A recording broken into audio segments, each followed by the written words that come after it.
प्रिय विद्यार्थियों, मैं हितराम सिंह, विभाग अध्यक्ष लोक प्रशासन बोल रहा हूं।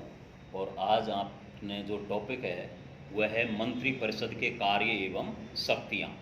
तो इसमें जो मंत्री परिषद है और मंत्री परिषद जो कि मंत्रिमंडल का ही एक बड़ा आकार होता है।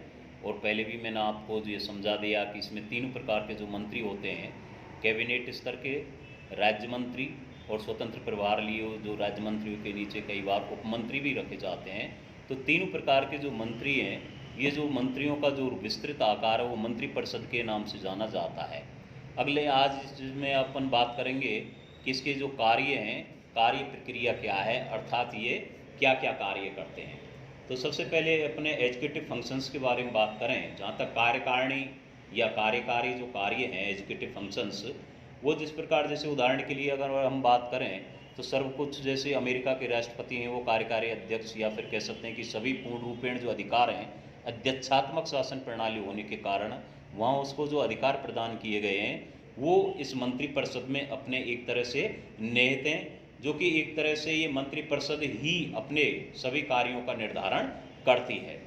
इसी प्रकार अगर हम बात करें इसके कार्यकारिणी जो कार्य हैं उसमें आंतरिक हो चाहे विदेशी मामलात या प्रशासनिक संबंधी जितने भी जो कार्य होंगे वो सभी अलग अलग जो विभाग हैं और अलग अलग जो मंत्रालय हैं उनमें अलग अलग कार्य बांट दिए जाते हैं। और संपूर्ण जितने भी जो विभाग हैं उन सबको मिला के मंत्रिपरिषद के नाम से जो जाना जाता है, उनके वो जो कार्य हैं वो किए जाते हैं, जिन्हें कार्यकारिणी के नाम से जाना जाता है।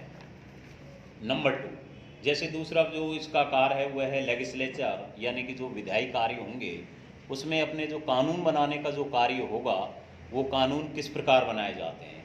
तो विधायी कार्य जो पार्लियामेंट, जिसमें संसद के दोनों सदन, लोकसभा, राज्यसभा, और साथ ही अगर हम बात करें तो कई बार तीसरे सदन के रूप में राष्ट्रपति को भी अनुच्छेद 79 के अनुसार कई बार बात की जाती है कि संसद के जो तीसरे सदन है तो राष्ट्रपति को भी कई बार संसद के तीसरे सदन के रूप में इसमें समावित किया जाता है। और जो विधायी संबंधी अगर इनके कार्यों की बात करें तो जितने भी जो कार्य होंगे उसमें सरकारी विधेयक हो या गैर सरकारी विधेयक हो या संसद में जितने भी जो कानून प्रस्तावित किए जाते हैं उनको पारित करने का कार्य हो, तो इस प्रकार के जो कार्य होंगे वो मंत्रिपरिषद के विधायी कार्यों के नाम से जाना जाता है।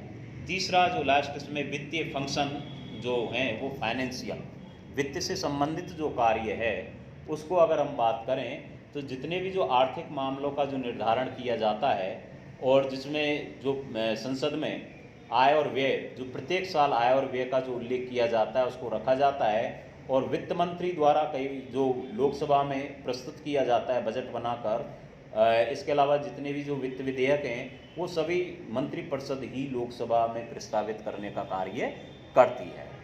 धन्यवाद।